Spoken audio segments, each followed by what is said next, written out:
Selamat malam ya. Ibu sedikit Bu, melihat isi seorang Ahmad Doni yang besok ada sih akan ada pembacaan dari JPU untuk tuntutan ya. Nah, respon Ibu melihat dari sisi mentalnya gimana Bu? Sekarang kita bisa melihat mentalnya itu dari hubungan dia atau kata-kata dia atau sikap terhadap yang lain. Karena itu memberikan suatu gambaran. Jadi dalam hal ini kelihatannya sudah ngawur lah dalam tata cara dia berhadapan dengan dokter Camelia. Jadi kalau seseorang sudah terlalu stres, maka dia akan mudah, dia nggak peduli gitu. Jadi dia sudah tidak berpikir mana yang rasional dan akan sangat cepat tersinggung. Jadi kalau kita lihat bahwa akhirnya dokter Camelia juga kecewa. Jadi di sini kan ada satu kesatuan yang kira-kira mirip dalam hal di mana Amarsoni kecewa, dokter Camelia juga kecewa. Umumnya terjadi bahwa Amarsoni sudah terlalu bimbang, sudah tidak tahu apa yang harus dilakukan. Sehingga berbicara itu juga seenaknya dan cepat tersinggung, tidak berpikir. Dan demikian juga dokter Kamelian yang sudah begitu lama mendekati, akhirnya kecewa sekali. Tapi sebetulnya ini bukan suatu yang kekecewaan murni, tapi lebih karena sudah terlalu bimbang, sudah terlalu stres, tidak tahu apa yang harus dilakukan. Kita tahu kalau orang sudah terlalu kecewa, dia kan bisa saja marah-marah. Padahal marah ke orang yang dia butuhkan. Nah, itu memang suatu respons yang ya ya agak aneh ya, tapi itulah yang terjadi kalau orang sudah tidak terlalu kecewa sehingga tidak bisa mengendalikan diri. Pertanyaan yang lebih sedikit atau lebih perspektif itu terkait besok tuntutan JPU yang akan dibacakan. Intinya apa Bu? Apakah dia saat ini berpikir logika mentalnya turun apa beda atau gimana Bu? Dia dengan segala ketakutan. Jadi dia tidak tahu harus apa dan mungkin tidak berpikir harus apa. Tidak berpikir juga akan bagaimana. Namanya juga bisa A, bisa B, bisa positif, bisa negatif, bisa juga netral, dan semua ini di luar dugaan. Jadi dia lebih ke arah bimbang, lebih baik ya tidak bersikap. Tapi itu pernyataan penting sekali untuk dibacakan atau punya ponis perkara kasus narkoba Bu. Tapi kan akhir-akhir ini juga merasa bahwa dokter K tidak ikut lagi lah dengan perkara ini. Apa Bu maksud dari mereka sendiri? Ya, jadi keadaannya kan menjadi tambah parah. Tapi kalau serangan pertama misalnya, dia sudah kecewa sekali, kemudian berhasil bangkit. Kedua kalinya, ketiga kali, lama-lama sudah tidak sanggup untuk bangkit lagi. Itu yang terjadi pada dirinya. Jadi itu membaca secara mental saat ini dengan tuntutan apalagi juga dalam tuntutan itu terindikasi pemakai dan penjual Bu ya atau bandara sendiri Bu itu yang saat ini Ahmad Joni merasa down itu. Ya, minimal coba bayangkan ya, dia sebagai seorang yang mentalnya ternyata tidak kuat. Masa jadi pengedar besar, itu kan terlalu aneh kan. Jadi sama seperti, oh orang mentalnya lemah jadi pahlawan kan aneh. Jadi kalau memang dia bukan seorang bandar besar, jelas super kecewa merasa diinjak-injak. Jadi merasa, oh tidak salah saja, bisa dijadikan salah. Jadi seperti diledek gitu. Jadi itu bisa membantu bahwa merasa Ahmad Joni bukan bandar tapi dengan ponis atau tuntutan atau statement dari JPU dia dikatakan bandar itu juga membawa dia depresi Bu ya. Oh jelas-jelas. Jadi mungkin pada saat awal dia bercoba untuk berontak dulu-dulu. Tapi kalau sudah terus berulang, lama-lama kan kekuatan untuk berontaknya jadi hilang. Itu tapi memang statement kita jelas bahwa dokter ibu angkatnya tidak ikut campur lagi apa yang membuat secara mental dia Bu. Sekarang mungkin ada juga yang mengecam, mungkin dia juga berpikir kesalahan kecil bisa membuat dia rusak.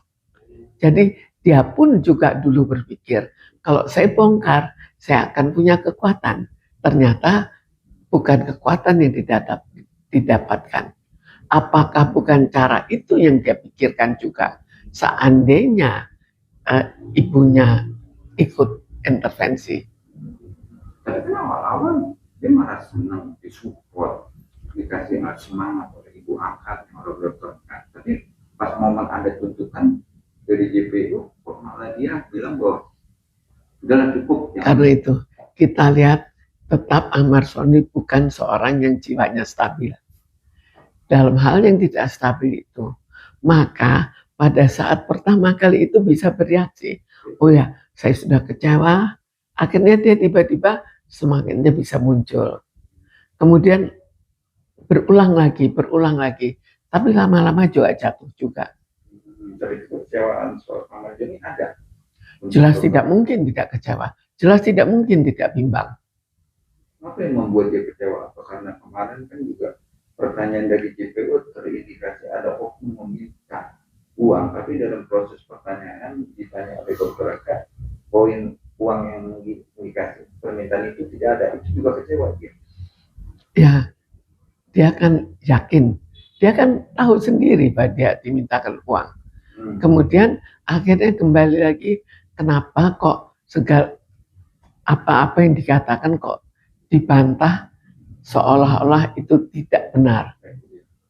Itu akhir dari cerita secara mental seorang bagian kekecewaan dan akhirnya dia meminta dokter tidak mengomentari itu benar. Ya akhirnya jadi kalau kita lihat kalau dia misalnya sesuatu yang dianggap positif dikemukakan dan ternyata hasilnya negatif, apakah juga mungkin akan terjadi seandainya yang lain memberikan respons? Bagaimana kalau tujuannya baik tapi akhirnya hasilnya jelek? Apa yang kita putuskan? Ya lebih baik putuskan tidak ikut campur. Jadi kita kembali pada apa pemikiran Ahmad Soni. Tapi pengalaman membuat dia berpikir. Kan kita analisa dari pengalaman. Ahmad Soni juga menganalisa dari pengalaman. Maka dari pengalaman dia memutuskan, oh lebih baik jangan ikut campur. Kita tidak ikut campur. Kita tidak tahu benar tidaknya, tapi itulah analisa dia berdasarkan pengalaman yang ada. Tapi itu dengan prinsip dirinya sendiri atau ada orang lain bilang jangan ikut campur atau gimana? Mungkin bisa dipengaruhi, tapi jelas pengalaman yang dia hadapi adalah seperti itu. Jadi kalau ada orang yang ikut mempengaruhi, maka itu akan memperkuat pendapat dia. Kita lebih ada kata untuk membaca seorang mentor. Kalau nanti seandainya tuntutan melebihi kapasitas, apakah dia lebih down lagi, Bu? Karena kan kuasa hukumnya juga bilang ini kan baru tuntutan, belum ada vonis. Nah gimana, Bu? Ya jelas dia sudah mentalnya tambah jatuh kan. Jadi kalau orang mentalnya tambah jatuh, maka apapun putusan yang negatif bagi dirinya, dia tidak berpikir lagi bahwa oh saya masih punya harapan. Dia mungkin tetap akan melanjutkan perjuangannya, tapi tetap dengan suatu pesimisme yang berat. Kan kemarin-kemarin dalam proses persidangan itu terlalu agresif lah untuk menyalahkan oknum-oknum atau dia tidak terlibat dalam proses ini. Namun dalam proses nanti tuntutan itu melebihi kapasitas, itu kan ada perbedaan. Saat mengomentari dia berani, tapi mendengar tuntutan itu dia gimana? Ya, kita harus melihat bahwa suatu peristiwa akhirnya membuat suatu reaksi. Peristiwa kedua membuat reaksi lagi. Kalau sama seperti orang, dipukul sekali dia melawan, dipukul terus apa yang terjadi? Ini kan juga dipukul secara mental. Tapi itu mental dia kan tetap, Bu. Namanya orang belum divonis bersalah dalam konteks hakim sendiri, tapi kan masih daya pacu untuk mental dia kuat, pasti ada dong, Bu. Bukan, ya mental tetap jatuh. Daya pacu itu tergantung sampai seberapa jauh tapi bisa saja menurun. Dan menurun itu yang akhirnya kalau terus saja orang dipacu, maka dia bisa menurun mentalnya. Apalagi pada orang yang mentalnya kurang kuat.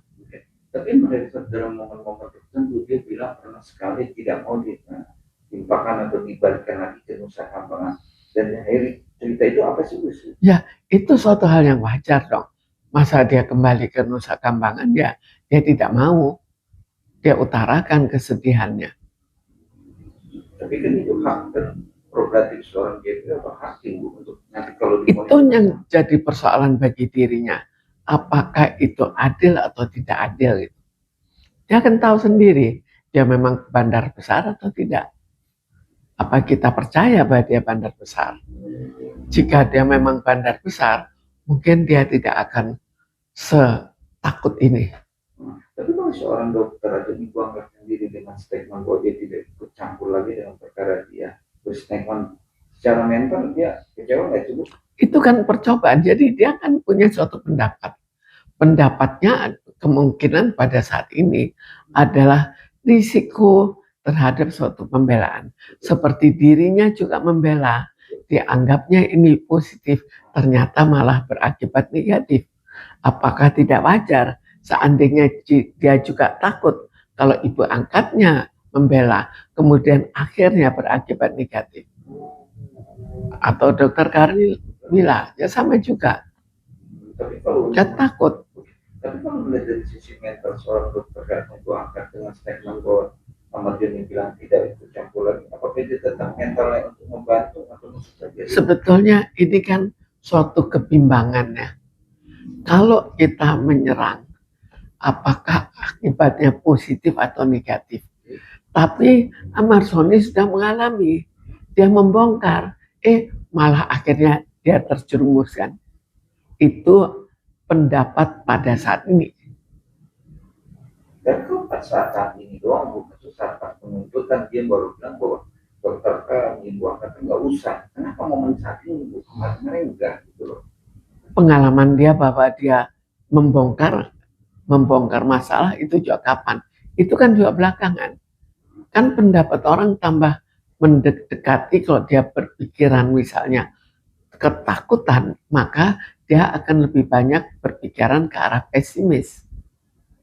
Bicara soal pesimis, tadi ibu angkatnya dan dokter Kamila sendiri mengadakan press conference yang dimana Ahmad Joni beberapa waktu yang lalu, itu membuat pernyataan bahwa ibu angkat sudah tidak menyatakan sebagai ibu angkatnya sebagai ibu angkat lagi, gitu. Dan juga dokter Kamila sebutkan sebagai kekasihnya lagi. Ibu sendiri melihat mental kedua orang ini seperti apa? Karena mereka selama ini sudah berjumpa habis-habisan. Saya melihat ini lebih sebagai kekecewaan yang besar, sehingga akhirnya dia tidak peduli. Jadi reaksinya, kalau orang sudah terlalu kecewa, reaksinya akan berbeda dengan manusia pada umumnya. Di situ dia tidak berpikir rasional. Ini yang terjadi sekarang. Oke.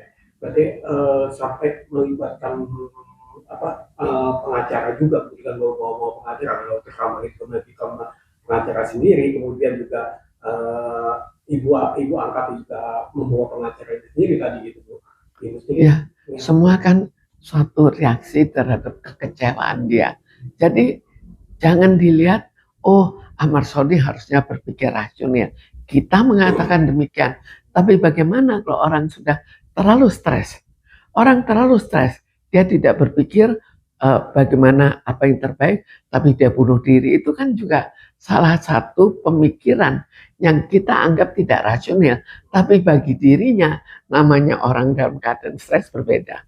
Stres berat. Tidak rasional yang dalam hal ini mungkin karena keduanya ini menganggap bahwa pernyataan Ahmad Joni itu melalui surat yang diupload ke media sosial gitu, itu diduga bukan buatan Ahmad Joni gitu. Itu mungkin dia juga didesak dan dia berpikir kan harus bagaimana. Mungkin juga itu pendapatnya sendiri. Keduanya itu mungkin. Atau mungkin kan ada kan bahwa besok hasil ya, dia bisa juga diancam, kita nggak tahu. Jadi daripada ibu membaca secara mental dua substansi ini ngaruh ya bu. Dengan Tapi besok dituntut berapa dan dia mengatakan tidak ada urusan atau sudahlah dokter saya angkat ini. Secara mental dan reaksi dia terhadap orang-orang yang membantu dirinya, itu menunjukkan bahwa dia memang betul-betul mentalnya super lemah. Tapi kalau kita bicara mental, orang kalau tidak bisa, apa kita harus bantu? Ya. Cara sekian hukum bu, gimana? Sekarang kalau orang mental lemah, kita harus tahu pemikirannya tidak rasional. Sama seperti sebelumnya, dia mental lemah, pemikirannya tidak rasional untuk memakai narkoba. Tapi pemikiran tidak rasionalnya tidak separah pada saat ini. Karena ini tantangannya luar biasa. Jadi intinya melihat mental seorang hamba jadi siap, tapi tetap down dengan apa yang dibacakan itu. Berapa kondisinya atau berapa tuntutannya? Dia juga mungkin tidak siap, tapi ya harus diterima, bukan siap menerima. Tapi dalam hal ini ternyata dia tidak siap, dia justru down kan. Dia tidak berpikir secara rasional dan melakukan hal-hal yang oleh orang-orang awam atau oleh netizen dianggap kok begitu. Ya itulah pemikiran orang yang sudah terlalu stres. Tapi dengan reaksi dia nanti ada tuntutan lebih kapasitas akan dia agresif bu dengan marah-marah atau apalah gitu. Marah atau karena itu kita harus kembalikan apakah dia rasional atau tidak. Kondisi mental apa yang dia hadapi. Orang dengan kondisi mental yang terlalu lemah, terlalu parah, terlalu bimbang, bisa saja mengusir orang-orang yang membantu dirinya. Tapi kalau nanti terindikasi tuntutan yang tidak sesuai atau lebih rendah apa yang dituduhkan gimana? Kalau rendah ya mungkin dia akan lebih bangkit lagi, kembali lagi bangkit, tapi bangkitnya dengan keraguan-keraguan. Kenapa? Sudah begitu banyak, begitu berapa kali. Jadi gejolaknya itu berapa kali, bukan hanya sekali ini. Jadi tetap tambah lama, cenderung untuk tambah lemah. Kecuali kalau nantinya sampai terakhir dia berhasil untuk lolos. Bicara lolos menarik ibu. Bicara apakah nanti kondisi itu ringan atau direhab dan tidak berasal dengan kata-kata. Apakah nanti akan balik lagi ke dokter kan? Balik lagi kan? Dokter kan atau pacara dan itu mungkin saja, tapi sekarang kalau kita lihat dia musuhnya siapa? Kalau musuhnya mafia, kita tahu cukup banyak kejadian di mana akhirnya orang bisa meninggal di penjara karena musuhnya mafia. Itu akan mengaruhi dengan fisik mental dia juga membaca itu. Ya rasanya kemungkinan orang akan memberitahukan. Itu untuk mindset seorang Ahmadiyahnya akan ke situ ada. Mestinya ada saja yang membisikkan. Seseram itu secara mental. Ya kenyataannya kalau kita berhadapan dengan mafia kan begitu. Kita lihat aja berapa banyak pembunuhan yang terjadi. Ya bukan banyak ya, sedikit. Karena kejadian yang ekstrim seperti Amar Suni juga tidak banyak. Tapi kalau kita geser dengan kasusnya Fadli yang ABK dihukum mati, akhirnya sekarang 25 tahun terindikasi bebas, dua persubstansi itu berbeda nggak sih Bu dengan Ahmadiyah saat ini? Berbeda karena yang ya, itu kan hanya sekali kejadian cepat terselesaikan. Ini kan lama dan sampai sesuatu yang berat itu kan ya kamu hukum mati kemudian tidak lama setelah itu terselesaikan. Itu beda daripada ini. Oh, kamu masuk di Nusa Kambangan, ditahan sekian lama dengan perjuangan yang luar biasa, akhirnya berhasil lolos, kembali lagi dia menghadapi masalah. Itu beda ya dengan kasusnya. Jangka waktunya juga jelas suatu perbedaan yang jauh. Betul bahwa yang satu bukan pemakai, jadi yang kita bayangkan kalau bukan pemakai, mestinya mentalnya tidak seperti Amar Soni. Jadi Amar Soni kan orang yang stres. Karena itu mestinya dia itu diobati. Namanya sakit mental, sakit ketergantungan. Jadi menarik dari dua sisi itu bukan emang terindikasi kalau Pak ABK itu bukan malah nggak pemakai tapi dituduh bandar, itu aja juga beda. Iya, dia juga stres bukan tidak stres, Iya. hukuman mati. Tapi stresnya tidak berlangsung lama. Beda sama, Jadi kalau orang mentalnya kuat, dia daya tahannya juga lebih kuat kan. Kemudian terselesaikan, ya dia lebih mudah untuk pulih. beda dengan Ahmad Joni ini bercanda atau pemakai Bu ya. Ya, Jadi mentalnya Jadi- cepat naik turunnya gitu. ya kenyataannya kita lihat kan, bahwa mentalnya cepat naik turun. Oke, thank you. Nah, Kalau saya bilang sih, Ahmad Dhani